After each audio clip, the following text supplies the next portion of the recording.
Other questions that I get very often, for instance, from women in my audience, is what are the best locations for female travelers who are traveling alone? And the fact of the matter is, everywhere I have gone, I have met women who are traveling alone and having a great time. But you should use, of course, common sense, and certain cities are simply more violent or have more violent crime than others, and you want to do your homework. This is can be particularly problematic in places that can be super fun, but where you have extreme wealth and extreme poverty bordering each other. For instance, in Rio, in Brazil, very, very common. In many of the cities in Brazil, this is super common. And there can be quite a bit of friction between those two sides. And you just want to be aware of that. Looking at the State Department websites and looking for any type of tourism advisory issues, it's always a good idea beforehand to take a look at all of that.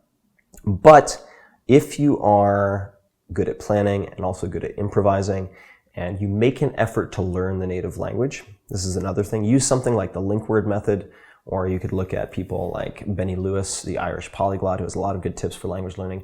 Pick up at least 50 to 100 words in the language where you are going. You can do it on the plane ride over. It's not hard. Look up link word method, which is effectively a mnemonic method that allows you to turn sounds into images. It's very easy. You can easily learn 50 to 100 words on your way over, and that will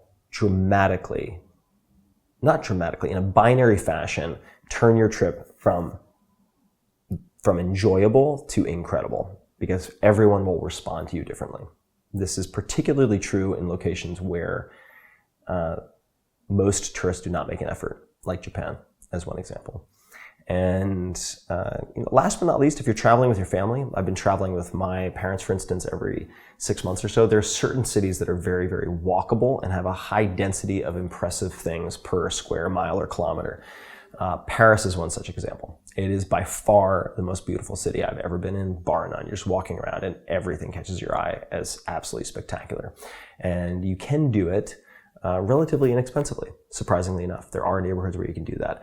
And it doesn't require miles and miles of walking if your parents have health issues or fatigue issues and so on. So that'd be another one that I would put on the list of must visits if you have the opportunity.